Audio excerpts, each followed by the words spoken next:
2, 1. We have ignition.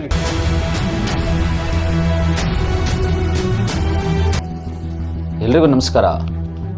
ಈ ಬಾರಿ ಇಸ್ರೋ ಯಶಸ್ವಿಯಾಗಿ ವಿಕ್ರಮ್ ಲ್ಯಾಂಡರನ್ನು ಚಂದ್ರನ ಮೇಲೆ ಲ್ಯಾಂಡ್ ಮಾಡಿದ ತಕ್ಷಣ ಇಡೀ ಜಗತ್ತು ಭಾರತದತ್ತ ಮುಖ ಮಾಡಿ ಹೆಮ್ಮೆಯಿಂದ ಕಣ್ಣನ್ನು ತುಂಬಿಕೊಂಡಿದೆ. ಈ ರೋಚಕವಾದಂತಹ ಇಸ್ರೋ ಸಾಧನೆಗೆ ನಮ್ಮ ಸ್ಪೇಸ್ ಕ್ರಾಫ್ಟು 40 ದಿನಗಳ ಕಾಲ ಸುದೀರ್ಘವಾಗಿ ಪ್ರಯಾಣ ಮಾಡಿ ಚಂದ್ರನನ್ನು ತಲುಪಿರುವಂಥದ್ದು. ಹಾಗಾದರೆ ಭೂಮಿಯಿಂದ ಹೊರಟು ಚಂದ್ರನನ್ನು ತಲುಪೋ ತನಕ ಈ 40 ದಿನಗಳ ಸುದೀರ್ಘ ಪ್ರಯಾಣ ಹಂತ ಹಂತವಾಗಿ ಹೇಗೆ ನಡೀತಾ ಬಂತು ಮತ್ತು ಹೇಗೆ ತಲುಪ್ತು ಅನ್ನೋದನ್ನು ಒಂದಷ್ಟು ವಿವರಿಸುವಂತಹ ಪ್ರಯತ್ನ ಮಾಡ್ತೀನಿ. ಚಂದ್ರಯಾನ 2 ವಿಫಲವಾದ ತಕ್ಷಣ 2019 ನಂತರ ಸುಮಾರು 3.5-4 ವರ್ಷಗಳ ಕಾಲ ಚಂದ್ರಯಾನ 3 ಮೇಲೆ ಇಸ್ರೋ ವಿಜ್ಞಾನಿಗಳು ಮತ್ತೆ ಪ್ರಾಜೆಕ್ಟನ್ನು ಕೈಗೆತ್ತಿಕೊಂಡು ಕೆಲಸ ಮಾಡ್ತಾರೆ. ಹಾಗಾಗಿ ಈ ವರ್ಷ ಜುಲೈ 14 ಮಧ್ಯಾಹ್ನ 2:35 ಯಶಸ್ವಿಯಾಗಿ ಸ್ಪೇಸ್ ಕ್ರಾಫ್ಟನ್ನು ರಾಕೆಟ್ನ ಮೂಲಕ ಆಂಧ್ರ ಪ್ರದೇಶದ ಶ್ರೀಹರಿಕೋಟಾದಲ್ಲಿರುವಂತಹ ಸತೀಶ್ ಧವನ್ ಬಾಹ್ಯಾಕಾಶ ಕೇಂದ್ರ ಸ್ಪೇಸ್ ಲಾಂಚಿಂಗ್ ಸೆಂಟರ್ನಿಂದ ಯಶಸ್ವಿಯಾಗಿ ಲಾಂಚ್ ಮಾಡ್ತಾರೆ. ಈ ಚಂದ್ರಯಾನದ ಸ್ಪೇಸ್ ಕ್ರಾಫ್ಟನ್ನು ಉಡಾವಣೆ ಮಾಡಿ ತೆಗೆದುಕೊಂಡು ಹೋಗೋದಕ್ಕೆ ವೆಹಿಕಲ್ ಬೇಕಲ್ಲ, ಮೀನ್ಸ್ ಅದನ್ನು ಉಡಾವಣಾ ವಾಹನ ಅಥವಾ ರಾಕೆಟ್ ಅಂತ ಏನು ಕರಿತೀವಿ, ಅದು LVM ಲಾಂಚಿಂಗ್ ವೆಹಿಕಲ್ ಮಾರ್ಕ್ 3 ಎಂಬ ರಾಕೆಟ್ನ ಮೂಲಕ ಅದನ್ನು ಯಶಸ್ವಿಯಾಗಿ ಉಡಾವಣೆ ಮಾಡಿ ತೆಗೆದುಕೊಂಡು ಹೋಗ್ತಾರೆ. ಈ LVM ರಾಕೆಟನ್ನು 1.5 ವರ್ಷದ ಮುಂಚೆ ಇದನ್ನು GSLV ಅಂತ ಕರಿತಾ ಇದ್ರು, ಅಂದರೆ Jio synchronise satellite launching vehicle ಅಂತ.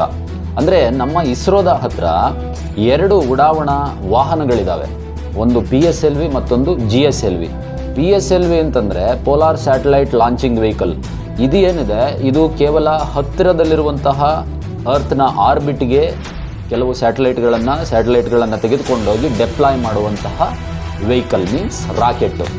ಇನ್ನೊಂದು ಹೆವಿ ಲೋಡ್ ಮಾಡಲಿರುವಂತಹ GSLV ವೆಹಿಕಲ್ ಏನಿದೆ, ಈ ರಾಕೆಟ್ ಏನಿದೆ, ಇದು ಅತ್ಯಂತ ದೂರದ ಜಿಯೋ ಸಿಂಕ್ರೊನೈಸ್ ಆರ್ಬಿಟ್ನ ಕ್ಷೇತ್ರಕ್ಕೆ ಅಥವಾ ಕಕ್ಷೆಗೆ ತೆಗೆದುಕೊಂಡೋಗಿ ಸ್ಯಾಟಲೈಟ್ಗಳನ್ನು ಅಥವಾ ಸ್ಪೇಸ್ ಕ್ರಾಫ್ಟ್ಗಳನ್ನು ಡೆಪ್ಲಾಯ್ ಮಾಡುವಂತಹ ಕೆಪಾಸಿಟಿ ಇರುವಂತಹ ಹೆವಿ ಲೋಡ್ ರಾಕೆಟ್ ವೆಹಿಕಲ್ ಇದು. ಆದರೆ ಈ GSLV ರಾಕೆಟ್ ಏನಿದೆ, ಇದನ್ನು ಕೇವಲ ಜಿಯೋ ಸಿಂಕ್ರೊನೈಸ್ ಕ್ಷೇತ್ರಕ್ಕೆ ಅಂದರೆ ಕಕ್ಷೆಗೆ ಮಾತ್ರ ಬಿಡ್ತಾ ಇರಲಿಲ್ಲ, ಇದನ್ನು ಬೇರೆ ಬೇರೆ ಕಕ್ಷೆಗಳಿಗೂ ಕೂಡ ಸ್ಯಾಟಲೈಟ್ಗಳನ್ನು ತೆಗೆದುಕೊಂಡು ಹೋಗಿ ಸೇರಿಸೋದಕ್ಕೆ ಬಳಸ್ತಾ ಇದ್ದಿದ್ದರಿಂದ ಇದನ್ನು ಬೇರೆ ಕಕ್ಷೆಗಳಿಗೂ ಬಳಸ್ತಾ ಇರೋದ್ರಿಂದ ಸಾಮಾನ್ಯವಾಗಿ ಇದರ ಹೆಸರನ್ನು ಬದಲಾವಣೆ ಮಾಡ್ತಾರೆ. 1.5 ವರ್ಷದ ಮುಂಚೆ ಇದನ್ನು LVM ಲಾಂಚ್ ವೆಹಿಕಲ್ ಮಾರ್ಕ್ 3 ಎಂಬ ಹೆಸರನ್ನು ಕೊಟ್ಟು ನಾಮಕರಣ ಮಾಡಲಾಗುತ್ತೆ. ಈ ನಮ್ಮ ಚಂದ್ರಯಾನ 3 ಸ್ಪೇಸ್ ಕ್ರಾಫ್ಟನ್ನು ಹೊತ್ಕೊಂಡು ಹೋಗಿದ್ದು ಇದೇ LVM ಮಾರ್ಕ್ 3, ಅಂದರೆ launching vehicle mark 3 vehicle, means rocket. ಈ ರಾಕೆಟ್ಗೆ ಯಾವ ರೀತಿಯ ಫೀಚರ್ಸ್ ಇದೆ ಅಂದರೆ, ಆವತ್ತು ಅಂದರೆ ಜುಲೈ 14 ಮಧ್ಯಾಹ್ನ 2:35 ಲಾಂಚ್ ಆಗುವಾಗ ಆ ಕಡೆ ಈ ಕಡೆ ಶೋಲ್ಡರ್ ರೀತಿ 2 S-200 ಎನ್ನುವಂತಹ ರಾಕೆಟ್ ಬೂಸ್ಟರ್ಸ್ಗಳಿರುತ್ತೆ. ಈ ರಾಕೆಟ್ ಬೂಸ್ಟರ್ಸ್ಗಳನ್ನು ಇಗ್ನಿಷನ್ ಮಾಡಿ ಎಲ್ಲ ಲಾಕಿಂಗ್ ಸಿಸ್ಟಮನ್ನು ಓಪನ್ ಮಾಡ್ತಾರೆ. ಓಪನ್ ಮಾಡಿದ ತಕ್ಷಣ ನಭಕ್ಕೆ ಈ ರಾಕೆಟ್ ಚಿಮ್ಮೋದಕ್ಕೆ ಆರಂಭ ಆಗುತ್ತೆ. ಈ LVM ಮಾರ್ಕ್ 3 ಏನಿದೆ, LVM 3 ಏನಿದೆ, ಈ ವೆಹಿಕಲ್ಲು ಸೇರಿದಂತೆ ಎಲ್ಲ ಸ್ಪೇಸ್ ಕ್ರಾಫ್ಟ್ ಏನಿದೆ, ಒಟ್ಟು ಮಾಸ್ ಅಂದರೆ ಒಟ್ಟು ತೂಕ ಅದರದ್ದು 3900 kg ಇರುತ್ತೆ. ಅದನ್ನು ಹೊತ್ಕೊಂಡು ಈ ರಾಕೆಟ್ ಬೂಸ್ಟರ್ಸ್ಗಳು ಇಗ್ನಿಷನ್ ಆಗಿ ನಭಕ್ಕೆ ಚಿಮ್ಕೊಂಡು ಹೋಗುತ್ತೆ. ಈ S-200 ರಾಕೆಟ್ ಬೂಸ್ಟರ್ಸ್ಗಳನ್ನು ಯಾಕೆ S-200 ಅಂತ ಕರೀತಾರೆ ಅಂದರೆ, 200 ಟನ್ ಸಾಮರ್ಥ್ಯದ ಎಸ್ ಅಂದರೆ ಸಾಲಿಡ್ ಫ್ಯೂಯಲನ್ನು ಇಗ್ನಿಷನ್ ಮಾಡಿಕೊಂಡು ಹೊತ್ಕೊಂಡು ಹೋಗುವಂತಹ ರಾಕೆಟ್ ಬೂಸ್ಟರ್ಸ್ಗಳು. ಅಂದರೆ 200 ಟನ್ ಸಾಲಿಡ್ ಫ್ಯೂಯಲನ್ನು ಅದಕ್ಕೆ ಫಿಲ್ ಮಾಡಿರ್ತಾರೆ. ಹಾಗಾಗಿ ಇದನ್ನು S-200 ಅಂತ ಕರೀಲಾಗುತ್ತೆ. ಆವತ್ತು ಲಾಂಚ್ ಆಗಿ 115 ಕಿಲೋಮೀಟರ್ ತಲುಪುವ ಹೊತ್ತಿಗೆ 134 ಸೆಕೆಂಡ್ಗಳು ಕಳೆದಿರುತ್ತೆ. 134 ಸೆಕೆಂಡ್ಗಳು ಕಳೀತಿದ್ದ ಹಾಗೆಯೇ ಈ S-200 ಅಂತ ಏನು ರಾಕೆಟ್ ಬೂಸ್ಟರ್ಸ್ಗಳಿದೆ, ಈ ರಾಕೆಟ್ ಬೂಸ್ಟರ್ಸ್ಗಳು ಇಡೀ ಸ್ಪೇಸ್ ಕ್ರಾಫ್ಟ್ನಿಂದ ಸಪ್ರೇಟ್ ಆಗುತ್ತೆ. ಅಷ್ಟರ ಹೊತ್ತಿಗೆ L110 ಮೋಟಾರನ್ನು ಇಗ್ನಿಷನ್ ಮಾಡಲಾಗುತ್ತೆ. ಮಧ್ಯದಲ್ಲಿರುವಂತಹ L110 ಅಂದರೆ ಲಿಕ್ವಿಡ್ ಫ್ಯೂಯಲನ್ನು ಸುಮಾರು 110 ಟನ್ನಷ್ಟು ಒಳಗೊಂಡಿರುವಂತಹ ಮೋಟಾರ್ ಇದು. ಅದನ್ನು ಇಗ್ನಿಷನ್ ಮಾಡಲಾಗುತ್ತೆ. ಅದರ ಇಂಜಿನ್ ಆರಂಭವಾಗಿ ಮುಂದಿನ ಹಂತಕ್ಕೆ ತೆಗೆದುಕೊಂಡು ಹೋಗುತ್ತೆ. ಅದಾದ ನಂತರ ಸುಮಾರು 313 ಸೆಕೆಂಡ್ಗಳ ಕಾಲ ಇದೇ L110 ಇಂಜಿನ್ ಬರ್ನ್ ಆಗಿ ಹೋಗುತ್ತೆ. ಆನಂತರ ಈ L110 ಮೋಟಾರ್ನೂ ಕೂಡ ಸಪ್ರೇಟ್ ಮಾಡಲಾಗುತ್ತೆ. ಅಷ್ಟರ ಹೊತ್ತಿಗೆ CE25 ಎನ್ನುವ ಕ್ರಯೋಜನಿಕ್ ಇಂಜಿನನ್ನು ಇಗ್ನಿಷನ್ ಮಾಡಲಾಗುತ್ತೆ. ಮುಂದಿನ ಹಂತಕ್ಕೆ ಕ್ರಯೋಜನಿಕ್ ಇಂಜಿನ್ ತೆಗೆದುಕೊಂಡು ಹೋಗಲಿಕ್ಕೆ ಆರಂಭ ಮಾಡುತ್ತೆ.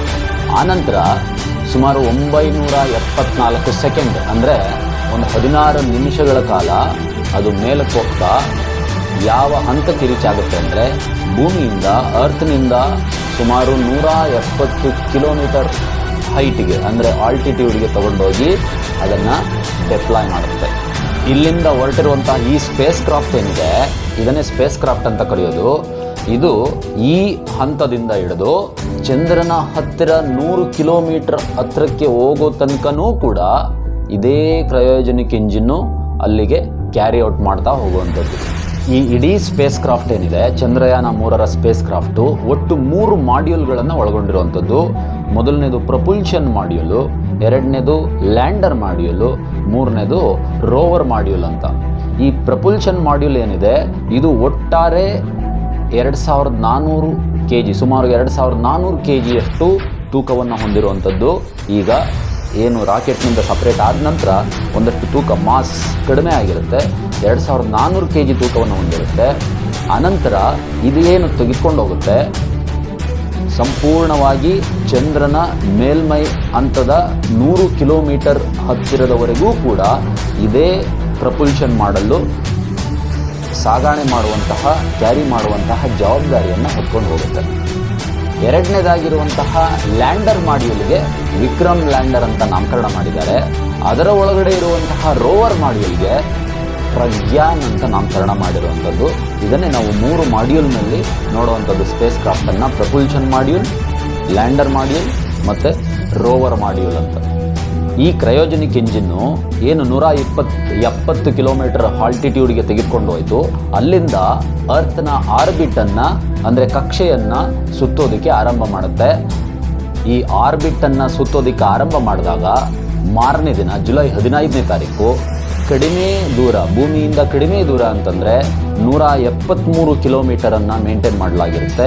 ಅಧಿಕ ದೂರ ಅಂತಂದರೆ 41,000 ಕಿಲೋಮೀಟರ್ ದೂರಕ್ಕೆ ತೆಗೆದುಕೊಂಡು ಹೋಗಿರುತ್ತೆ. ಕಡಿಮೆ ದೂರವನ್ನು ಪೆರಿಜಿ ಅಂತ ಕರೀತಾರೆ. ಅಧಿಕ ದೂರ ಏನಿದೆ ಅದನ್ನು ಅಪೋಜಿ ಅಂತ ಕರೀತಾರೆ. ಅದಾದ ನಂತರ ಎರಡನೇ ಸುತ್ತನ್ನು ಹಾಕಬೇಕಲ್ಲ, ಎರಡನೇ ಕಕ್ಷೆಯನ್ನು ಸುತ್ತಬೇಕಲ್ಲ, ಎರಡನೇ ಬಾರಿಗೆ ಸುತ್ತುವಾಗ ಮಿನಿಮಮ್ ಅಂದರೆ ಜುಲೈ 17ನೇ ತಾರೀಕಿನಲ್ಲಿ 226 ಕಿಲೋಮೀಟರ್ ಪೆರಿಜಿಯನ್ನು ಮೇಂಟೈನ್ ಮಾಡಲಾಗುತ್ತೆ. ಅದೇ ರೀತಿ 41,600 ಕಿಲೋಮೀಟರ್ ಅಪೋಜಿಯನ್ನು ಮೇಂಟೈನ್ ಮಾಡಲಾಗುತ್ತೆ. ಇದೇ ರೀತಿ ನೆಕ್ಸ್ಟ್ ಮುಂದಿನ 3ನೇ ಹಂತಕ್ಕೆ ಅಂದರೆ 3ನೇ ಸುತ್ತಿಗೆ ಸುತ್ತುವಾಗ ಜುಲೈ 18ನೇ ತಾರೀಕು 228 ಕಿಲೋಮೀಟರ್ ಪೆರಿಜಿಯನ್ನು ಮೇಂಟೈನ್ ಮಾಡಲಾಗುತ್ತೆ. ಅಪೋಜಿ ಅಂದರೆ ಹೆಚ್ಚು ಕಡಿಮೆ 51,400 ಕಿಲೋಮೀಟರ್ ಅಪೋಜಿಯನ್ನು ಮೇಂಟೈನ್ ಮಾಡಲಾಗುತ್ತೆ. 4ನೇ ಸುತ್ತಿಗೆ ಹೋಗುವಾಗ ಜುಲೈ 20ನೇ ತಾರೀಕಾಗಿತ್ತು.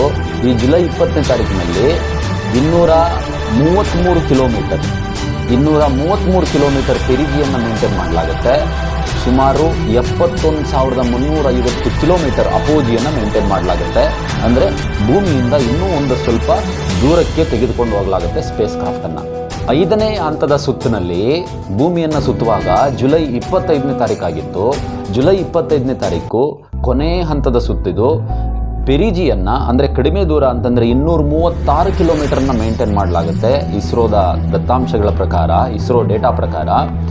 ಅಪೋಜಿಯನ್ನು ಹೆಚ್ಚು ಕಡಿಮೆ 1,27,600 ಕಿಲೋಮೀಟರ್ ತನಕ ಅಪೋಜಿಯನ್ನು ಅಂದರೆ ಭೂಮಿಯಿಂದ ಅತ್ಯಂತ ದೂರಕ್ಕೆ ತೆಗೆದುಕೊಂಡು ಹೋಗಲಾಗಿರುತ್ತೆ. ಇದಾದ ನಂತರ ಜುಲೈ 31ನೇ ತಾರೀಕಿಗೆ ನಮ್ಮ ಅರ್ತಿನ ಇಡೀ ಆರ್ಬಿಟನ್ನು ಬಿಟ್ಟು ಈ ಎಷ್ಟು ಪ್ರೋಸೆಸ್ ಏನಿದೆ ಇದನ್ನು ನಾವು ಲ್ಯಾಂಡ್ ಬೌಂಡ್ ಮ್ಯಾನ್ಯೂರ್ಸನ್ನು ದಾಟಿಕೊಂಡು ಭೂಮಿಯ ಕಕ್ಷೆಯನ್ನು ಬಿಟ್ಟು ಹೋಗೋದಕ್ಕೆ ಸಿದ್ಧ ಆಗಿರುತ್ತೆ. ಇದಕ್ಕೆ 4 ದಿನ 5 ದಿನ ಬೇಕಾಗುತ್ತೆ, 5-6 ದಿನ ಬೇಕಾಗುತ್ತೆ.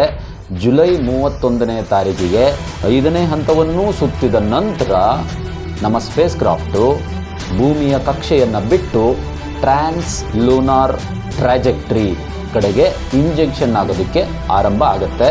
ಆಗಸ್ಟ್ 1ಕ್ಕೆ ಸಕ್ಸಸ್ಫುಲ್ಲಾಗಿ, ಅಂದರೆ ಈ ತಿಂಗಳ 1ನೇ ತಾರೀಕಿಗೆ ಸಕ್ಸಸ್ಫುಲ್ಲಾಗಿ ಟ್ರಾನ್ಸ್ ಲೂನಾರ್ ಇಂಜೆಕ್ಷನನ್ನು ಆ್ಯಕ್ಟಿವ್ ಮಾಡಲಾಗುತ್ತೆ.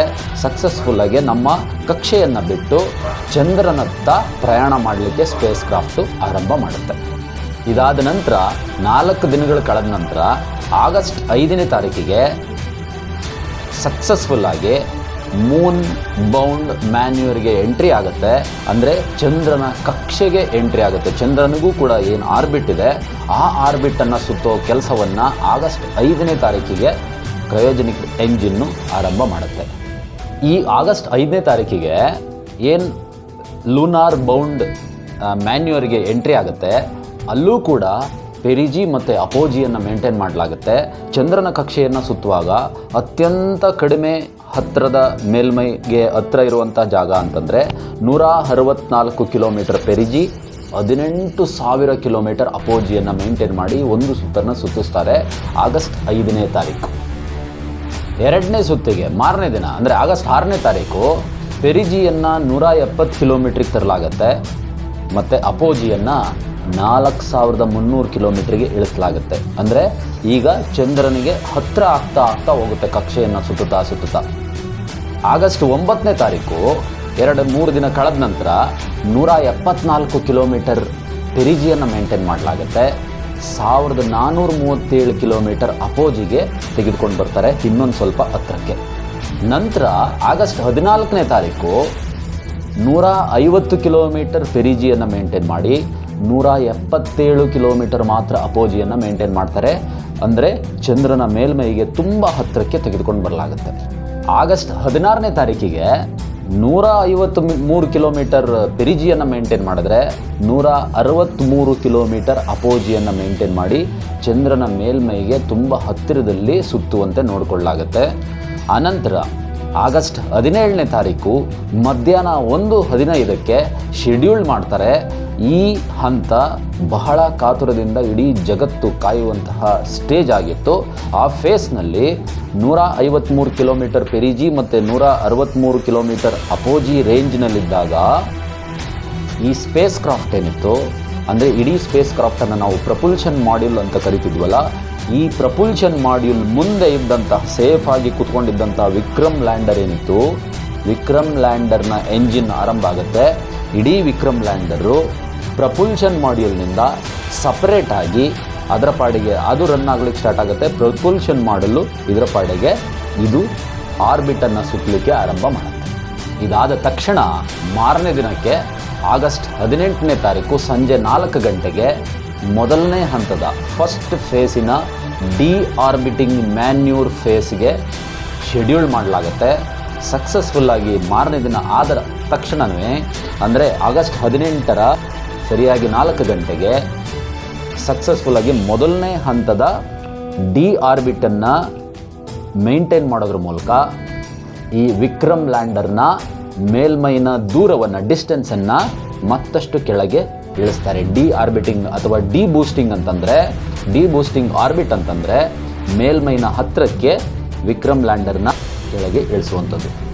ಆಗಸ್ಟ್ 20ನೇ ತಾರೀಕು ಅಂದರೆ ಭಾನುವಾರ ಬೆಳಗ್ಗೆ ಸರಿಯಾಗಿ 1:50 ಸಕ್ಸಸ್ಫುಲ್ಲಾಗಿ 2ನೇ ಹಂತದ ಡಿ ಬೂಸ್ಟಿಂಗ್ ಆಫ್ ಆರ್ಬಿಟನ್ನು ಕೂಡ ಆಪರೇಷನ್ ಮಾಡಲಾಗುತ್ತೆ. ಆಪರೇಷನ್ ಮಾಡಿದ ತಕ್ಷಣ ಈಗ ಚಂದ್ರನಿಂದ ಕೇವಲ 30 ಕಿಲೋಮೀಟರ್ ಪೆರಿಜಿ ಅಂದರೆ ಹತ್ತಿರಕ್ಕೆ ತುಂಬ ಹತ್ತಿರಕ್ಕೆ ಬಂದು 30 ಕಿಲೋಮೀಟರ್ನ ಮೇಂಟೈನ್ ಮಾಡಲಾಗುತ್ತೆ. ಅಪೋಜಿಯನ್ನು 100 ಕಿಲೋಮೀಟರ್ ಮೇಂಟೈನ್ ಮಾಡಲಾಗುತ್ತೆ. ಇದೇ ಕೊನೆ ಹಂತದ ಚಂದ್ರನ ಕಕ್ಷೆಯನ್ನು ಸುತ್ತುವಂತಹ ಸ್ಥಾನ. ಈ ಹಂತದಲ್ಲಿ ಪ್ರಪುಲ್ಷನ್ ಮಾಡ್ಯೂಲ್ ಏನಿದೆ ಅದು ತನ್ನ ಪಾಡಿಗೆ ಆರ್ಬಿಟನ್ನು ಅಂದರೆ ಚಂದ್ರನ ಆರ್ಬಿಟನ್ನು ಸುತ್ತುತ್ತಾನೆ ಇರುತ್ತೆ. ಸುತ್ತುತ್ತಾ ಇಡೀ ಫೋಟೋಸ್ಗಳನ್ನು ಕ್ಲಿಕ್ ಮಾಡಿ ಆಗಸ್ಟ್ 17ನೇ ತಾರೀಕೆ ಒಂದಷ್ಟು ಫೋಟೋಸ್ಗಳನ್ನು ಕಳಿಸ್ಕೊಟ್ಟಿತ್ತು. ಆಗಸ್ಟ್ 17ನೇ ತಾರೀಕು ಇಸ್ರೋ ಅದನ್ನು ಟ್ವಿಟರ್ನಲ್ಲಿ ರಿಲೀಸ್ ಕೂಡ ಮಾಡಿತ್ತು. ಅದೇ ರೀತಿ ಮುಂದುವರಿಸ್ಕೊಂಡು ಫೋಟೋನ ತೆಗಿತಾ ಯಾವ ಪ್ಲೇಸು ತುಂಬ ಚೆನ್ನಾಗಿರುತ್ತೆ, ಸೇಫ್ ಲ್ಯಾಂಡಿಂಗ್ ಆಗಲಿಕ್ಕೆ ಅನ್ನುವಂತಹ ಮೆಸೇಜ್ ಕೊಡಲಿಕ್ಕೋಸ್ಕರ ರೆಗ್ಯುಲರ್ ಆಗಿ ಅದು ಆರ್ಬಿಟನ್ನು ಸುತ್ತಾ ಕೆಲಸ ಮಾಡ್ತಿರುತ್ತೆ. ವಿಕ್ರಮ್ ಲ್ಯಾಂಡರ್ ಏನಿದೆ ಇದು ಈಗ ಜಸ್ಟ್ ಒಂದು 30 ಕಿಲೋಮೀಟರ್ ದೂರದಲ್ಲಿದೆ. ಈ ವಿಕ್ರಮ್ ಲ್ಯಾಂಡರ್ ಏನಿದೆ ಪ್ರಪುಲ್ಷನ್ ಮಾಡ್ಯೂಲು 2400 kg, ಸುಮಾರು 2400 kg ಇದೆ ಅಂತ ಹೇಳಿದೆ.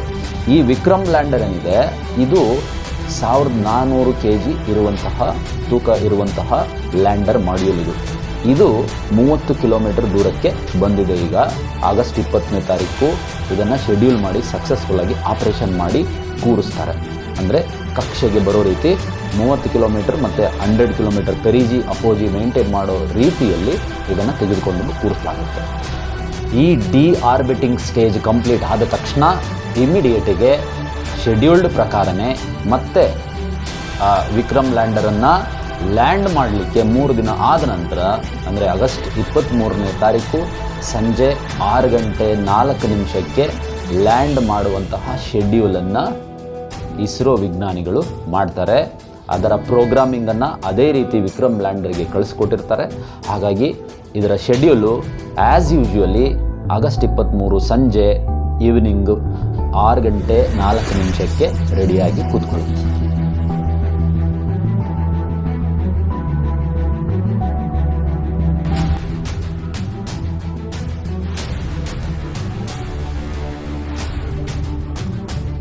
ಈ ಸಮಯದಲ್ಲಿ ಇಸ್ರೋ ಅಧಿಕೃತವಾಗಿ LM ಹೆಲ್ತ್ ಅಂದರೆ lander module health is normal, ಸಾಮಾನ್ಯವಾಗಿ ನಡೀತಾ ಇದೆ, ಪರ್ಫಾರ್ಮೆನ್ಸ್ ಈಸ್ ನಾರ್ಮಲ್ ಅಂತ ಅಧಿಕೃತವಾಗಿ ವರದಿಗಳನ್ನು ಕೊಡ್ತಾನೆ ಇರುತ್ತೆ. ಆನಂತರ ಬಹಳ ಮುಖ್ಯವಾಗಿ ಈ ಹಂತದಿಂದ ನಿರಂತರವಾಗಿ ಈ ಪ್ರಪುಲ್ಷನ್ ಮಾಡ್ಯೂಲು ಮತ್ತು ಲ್ಯಾಂಡರು ಎರಡೂ ಸೇರಿ ನಿರಂತರವಾಗಿ ಫೋಟೋಸ್ಗಳನ್ನು ಕ್ಲಿಕ್ ಮಾಡಿ ಭೂಮಿಗೆ ರವಾನೆ ಮಾಡ್ತಾ ಇರುತ್ತೆ.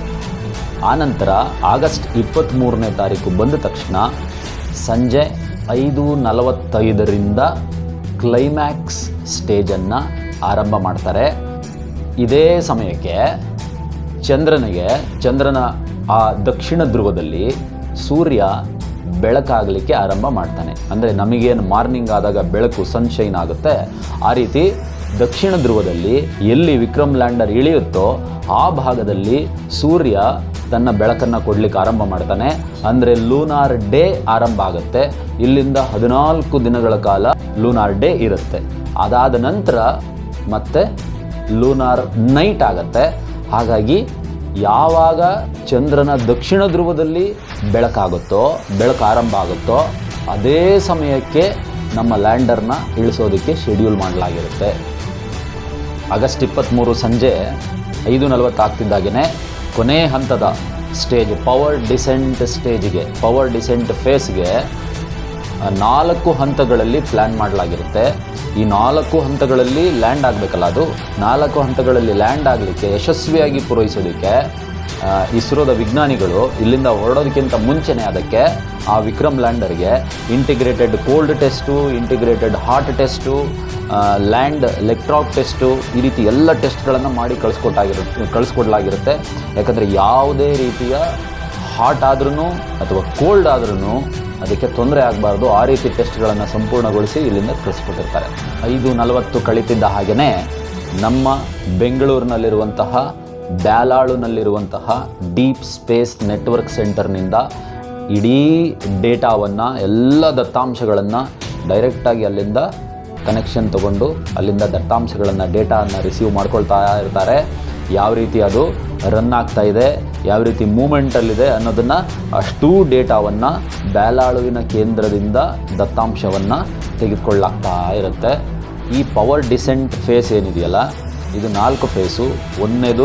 ಮೊದಲನೇದಾಗಿ ರಫ್ ಬ್ರೇಕಿಂಗ್, ಎರಡನೇದಾಗಿ ಆಲ್ಟಿಟ್ಯೂಡ್ ಹೋಲ್ಡ್ ಅಂತ, ಮೂರನೇದಾಗಿ ಫೈನ್ ಬ್ರೇಕಿಂಗ್ ಮತ್ತು 4ನೇ ಫೇಸ್ನಲ್ಲಿ ಟರ್ಮಿನಲ್ ಡಿಸೆಂಟ್ ಫೇಸ್. ಈ 4 ಫೇಸಲ್ಲಿ ಅದನ್ನು ಲ್ಯಾಂಡ್ ಮಾಡುವ ಅಷ್ಟು ಯೋಜನೆಯನ್ನು 5:40 ನಂತರ 5:45 ಎಕ್ಸಾಕ್ಟಾಗಿ ಆರಂಭ ಮಾಡ್ತಾರೆ.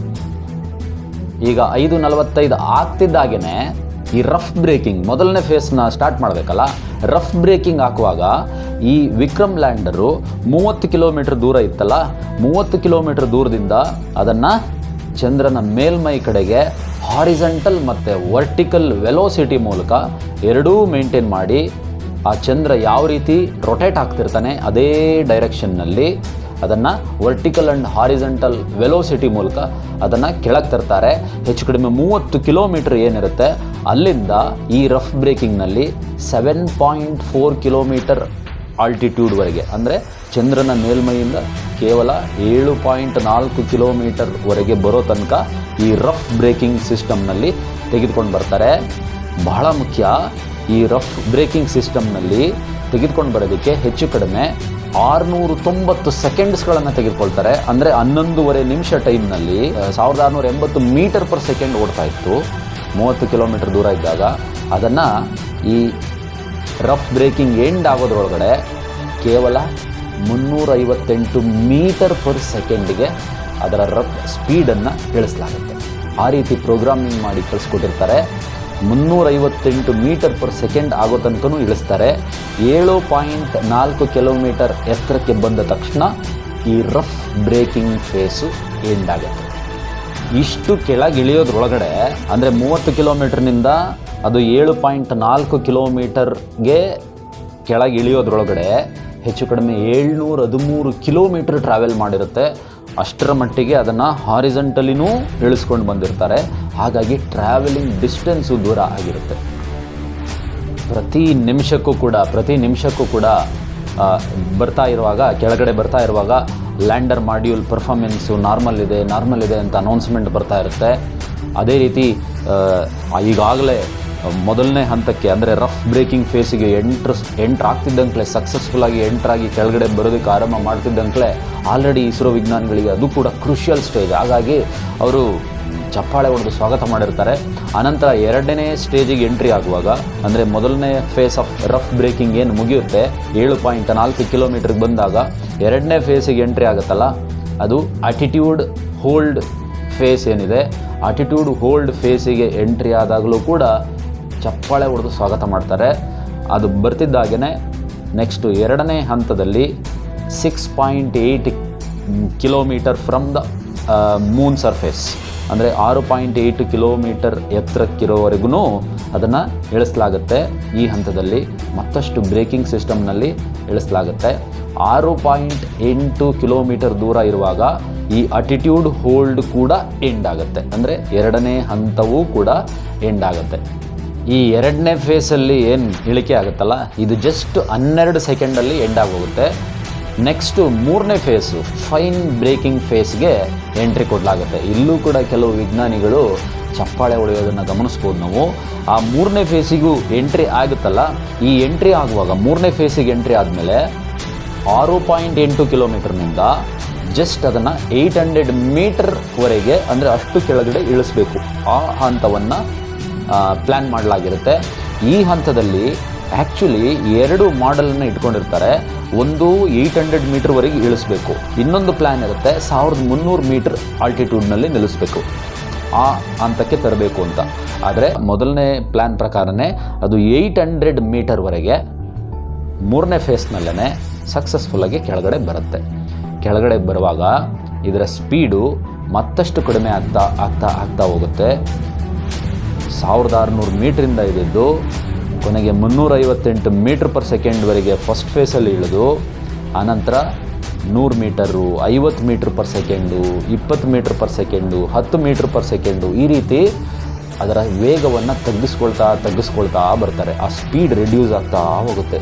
ಈ 800 ಮೀಟ್ರಿಗೆ ಬಂದು ಮೂರನೇ ಫೇಸನ್ನು ಕೂಡ ಎಂಡ್ ಮಾಡೋ ಹೊತ್ತಿಗೆ 30 ಕಿಲೋಮೀಟರಿಂದ 800 ಮೀಟರಿಗೆ ಬರೋ ಹೊತ್ತಿಗೆ ಹಾರಿಜೆಂಟಲ್ ವರ್ಟಿಕಲ್ ವೆಲೋಸಿಟಿ ಎರಡನ್ನೂ ಮೇಂಟೈನ್ ಮಾಡಿಕೊಂಡು ಸ್ಪೀಡ್ ರಿಡಕ್ಷನ್ ಮಾಡ್ಕೊಂಡು ಬಂದಿದ್ದರಿಂದ ಸುಮಾರು 831 ಕಿಲೋಮೀಟರ್ ಟ್ರಾವೆಲ್ ಮಾಡಿರುತ್ತೆ.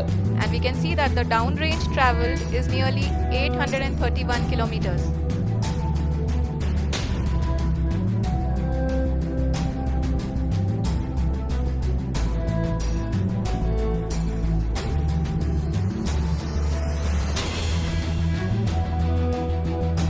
ನಾಲ್ಕನೇ ಹಂತ, ಈ 3ನೇ ಹಂತ 800 ಮೀಟರ್ ಮುಗಿತಿದ್ದಾಗೇ, ಅಂದರೆ ಫೈನ್ ಬ್ರೇಕಿಂಗ್ ಫೇಸ್ ಮುಗಿತಿದ್ದಾಗೇ ನೆಕ್ಸ್ಟು ಟರ್ಮಿನಲ್ ಡಿಸೆಂಟ್ ಫೇಸಿಗೆ ಎಂಟ್ರಾಗುತ್ತೆ 800 ಮೀಟರ್ ಕಳೆದ ನಂತರ.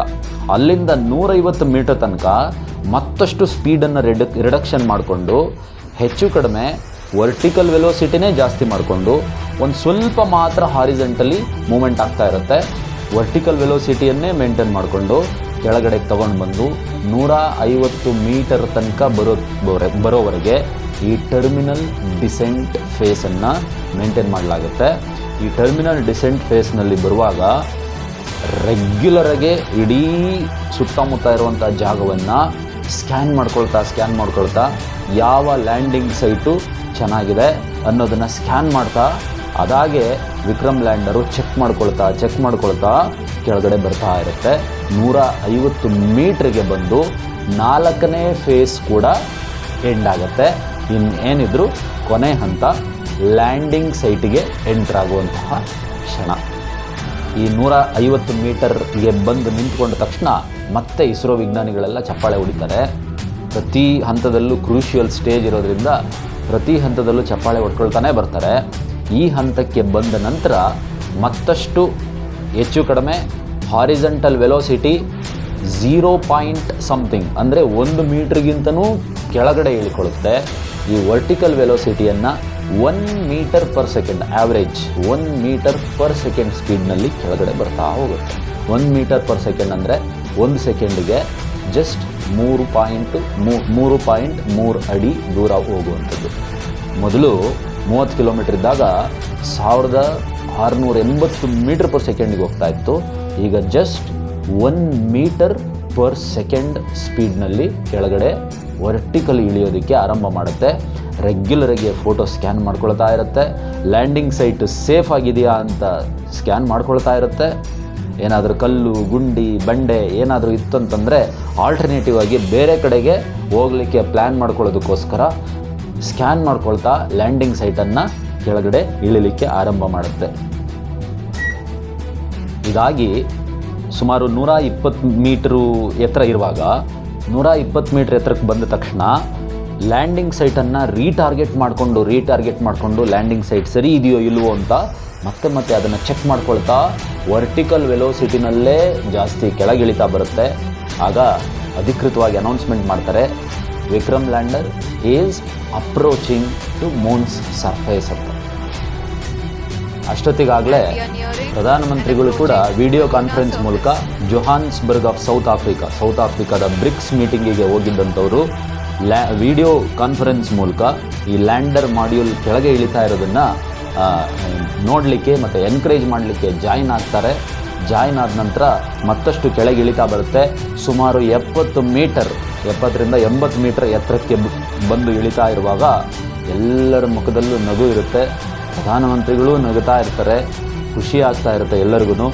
ಆಗ ಅದೇ ರೀತಿ ಸ್ಟೇಜ್ ಬೈ ಸ್ಟೇಜ್ 10 ಮೀಟರ್ಗೆ ಬಂದು 5 ಮೀಟರ್ಗೆ ಬಂದು ಕೊನೆಗೆ ಅಧಿಕೃತವಾಗಿ 6 ಗಂಟೆ 4 ನಿಮಿಷಕ್ಕೆ 17 ಸೆಕೆಂಡಿನ ಈ 4 ಹಂತವನ್ನು ಮುಗಿಸಿ ಪವರ್ ಡಿಸೆಂಟ್ ಫೇಸನ್ನು ಮುಗಿಸಿ 6 ಗಂಟೆ 4 ಅಥವಾ 5 ನಿಮಿಷಕ್ಕೆ ಸಕ್ಸಸ್ಫುಲ್ಲಾಗಿ ಲ್ಯಾಂಡರು ಮೀಟರ್ ಪರ್ ಸೆಕೆಂಡ್ನಲ್ಲೇ ಕೊನೆ ಮೀಟರ್ಗೆ ಬರೋ ತನಕನೂ 5 ಮೀಟ್ರ್ ಎತ್ತರ ಇರುವಾಗಲೂ ಕೂಡ ವರ್ಟಿಕಲ್ ವೆಲೋಸಿಟಿ ಏನಿತ್ತು 1 ಮೀಟರ್ ಪರ್ ಸೆಕೆಂಡಲ್ಲಿ ಓಡ್ತಾ ಇತ್ತು. ಅದೇ ಸ್ಪೀಡಲ್ಲಿ ಬಂದು ಮೂನ್ ಸರ್ಫೇಸ್ ಮೇಲೆ ಕೂತ್ಕೊಳ್ಳುತ್ತೆ. ಇದು ಸರ್ಫೇಸ್ ಕಡೆಗೆ ಬರುವಾಗ ಅಧಿಕೃತವಾಗಿ ಹೇಳ್ತಾರೆ, there are 2 engines which is being run. 2 ಇಂಜಿನ್ಗಳು ಬರ್ನ್ ಆಗ್ತಾ ಇದೆ ಅಂತ ಹೇಳ್ತಾರೆ. ಅದರ ಮೆಸೇಜ್ ಕೂಡ ಬರ್ತಾ ಇರುತ್ತೆ. ಅಂದರೆ 2 ಇಂಜಿನ್ಗಳನ್ನು ಆನ್ ಮಾಡಿಕೊಂಡು ವಿಕ್ರಮ್ ಲ್ಯಾಂಡರ್ ಕೆಳಗಡೆ ಇಳಿತಾ ಇರುತ್ತೆ. ಹಾಗಾಗಿ ಸಕ್ಸಸ್ಫುಲ್ಲಾಗಿ ಆ ಮೂನ್ ಸರ್ಫೇಸ್ ಮೇಲೆ ಇಳಿದು ಲ್ಯಾಂಡ್ ಆದ ತಕ್ಷಣ ಇಸ್ರೋ ಅಧ್ಯಕ್ಷರು ಸೋಮನಾಥ್ ಅವರು ಎದ್ದು ನಿಂತುಕೊಂಡು ಖುಷಿಯಿಂದ ಮೈಕ್ ಕಡೆಗೆ ಓಡೋಗ್ತಾರೆ. ಎಲ್ಲ ವಿಜ್ಞಾನಿಗಳು ಚೇರಿಂದ ಎದ್ದು ನಿಂತುಕೊಂಡು ಖುಷಿಯಿಂದ ಸಂಭ್ರಮಿಸೋದಕ್ಕೆ ಆರಂಭ ಮಾಡ್ತಾರೆ. ಮೈಕ್ ಹತ್ರ ಹೋಗಿ ನಿಂತ್ಕೊಂಡು ತುಂಬ ಎಮೋಷ್ನಲ್ ಆಗಿ ಇಸ್ರೋ ಅಧ್ಯಕ್ಷರಾದಂಥ ಸೋಮನಾಥ್ ಅವರು ತುಂಬ ಎಮೋಷ್ನಲ್ ಆಗಿ, ಆದರಣೀಯ ಪ್ರಧಾನಮಂತ್ರಿ ಜಿ ನಮಸ್ಕಾರ, sir, we have achieved soft landing on the Moon, India is on the Moon ಅಂತ ಎಮೋಷ್ನಲಿ ಹೇಳ್ತಾರೆ. 4 ಗಂಟೆ ಕಳೆದ ನಂತರ ಈ ವಿಕ್ರಮ್ ಲ್ಯಾಂಡರ್ ಏನಿದೆ ಇದರ ಡೋರ್ ಓಪನ್ ಮಾಡುತ್ತೆ. ಡೋರ್ ಒಳಗಡೆ ಸೇಫಾಗಿ ಪ್ರಜ್ಞಾನ್ ರೋವರ್ ಇರುತ್ತೆ. ಈ ರೋವರ್ ಏನಿದೆ ಅದು ನಿಧಾನಕ್ಕೆ ಹೊರಗಡೆ ಬರುತ್ತೆ. ಆಯತಾಕಾರದಲ್ಲಿರುವಂತಹ ಈ ರೋವರ್ 26 kg ಇದೆ. 26 kg ಅಂತಂದರೆ ನಮ್ಮ ಲೆಕ್ಕಾಚಾರದಲ್ಲಿ ಒಂದು 25 kg ಅಕ್ಕಿ ಚೀಲದ ಮೂಟೆ ಏನು ತೂಕ ಇರುತ್ತಲ್ಲ ಅಷ್ಟು ತೂಕ ಇರುತ್ತೆ. ಅದು ಹೊರಗಡೆ ಬರುತ್ತೆ. ಅದಕ್ಕೆ 6 ಚಕ್ರ ಇದೆ, 6 ವೀಲ್ಸ್ ಇದೆ. ಆ 6 ವೀಲ್ಸಲ್ಲಿ ಏನು ಮಾಡಿದ್ದಾರೆ ಅಂದರೆ, ಒಂದು Ashoka Chakra, national emblem of India, ಮತ್ತೊಂದು ಇಸ್ರೋದ ಲೋಗೋ, ಎರಡನ್ನೂ ಸೀಲ್ ಮಾಡಿ ಕಳಿಸಿದ್ದಾರೆ. ಹಾಗಾಗಿ ಆ ರೋವರ್ ಎಲ್ಲೆಲ್ಲಿ ಓಡಾಡುತ್ತೆ ಅಲ್ಲೆಲ್ಲ ಅಶೋಕ ಚಕ್ರ ಮತ್ತು ಇಸ್ರೋದ ಮುದ್ರೆಯನ್ನು ಪ್ರಿಂಟ್ ಮಾಡ್ಕೊಂಡು ಹೊತ್ಕೊಂಡು ಓಡಾಡುತ್ತೆ. ಮುಂದೆ ಪ್ರಪಂಚದ ಯಾವುದೇ ರಾಷ್ಟ್ರಗಳು ಏನಾದರೂ ಅಲ್ಲಿ ಹೋಗಿ ನೋಡಿದ್ರೆ ಭಾರತದ ಮುದ್ರೆ ಕಾಣಿಸ್ಬೇಕು. ಆ ರೀತಿಯಲ್ಲಿ ಇಸ್ರೋದ ವಿಜ್ಞಾನಿಗಳು ಅದರ ಚಕ್ರಕ್ಕೆ ಇಸ್ರೋದ ಲೋಗೋ ಮತ್ತು ನ್ಯಾಷನಲ್ ಎಂಬ್ಲಮನ್ನು ಮುದ್ರೆ ಒತ್ತಿ ಕಳಿಸ್ಕೊಟ್ಟಿದ್ದಾರೆ. ಈ ವರ್ಷದ ಸ್ವಾತಂತ್ರ್ಯ ದಿನಾಚರಣೆಯಲ್ಲಿ ಭಾರತದ ಪ್ರಧಾನಮಂತ್ರಿಗಳು ಕೆಂಪುಕೋಟೆಯಲ್ಲಿ ಮಾತನಾಡ್ತಾ ಜಗಮೆ ಬಡಾವ್ ಈ ದೇಶ್ ಕಾ ನಾಮ್ ಅಂದರೆ ಜಗತ್ತಿನೆಲ್ಲೆಡೆ ಹೋದರೂ ಈ ದೇಶದ ಹೆಸರನ್ನು ಎತ್ತರಕ್ಕೆ ತೆಗೆದುಕೊಂಡು ಹೋಗಿ ಅಂತ ಕರೆ ಕೊಟ್ಟಿದ್ದನ್ನು ಗಮನಿಸ್ಬೋದು. ಚಂದ್ರನ ದಕ್ಷಿಣ ಧ್ರುವಕ್ಕೆ ತಲುಪುವ ಸಾಹಸ ಮಾಡಿದ ಜಗತ್ತಿನ ಮೊಟ್ಟ ಮೊದಲ ರಾಷ್ಟ್ರ ಭಾರತ ಎಂಬ ಮುದ್ರೆಯನ್ನು ಒತ್ತುವುದರ ಮೂಲಕ ನಮ್ಮ ಇಸ್ರೋ ವಿಜ್ಞಾನಿಗಳು ಈ ದೇಶದ ಹೆಸರನ್ನು ಜಗತ್ತಿನ ಚರಿತ್ರೆಯ ಪುಟಗಳಲ್ಲಿ ದಾಖಲು ಮಾಡ್ತಾರೆ. ಇದಿಷ್ಟು ಸುದೀರ್ಘವಾಗಿ 40 ದಿನಗಳ ಕಾಲ ನಮ್ಮ ಇಸ್ರೋ ವಿಜ್ಞಾನಿಗಳು ಯಶಸ್ವಿಯಾಗಿ ಪೂರೈಸಿದಂತಹ ಸುದೀರ್ಘವಾದ ಚಂದಮಾಮನ ಪ್ರಯಾಣ. ಎಲ್ರಿಗೂ ಧನ್ಯವಾದ.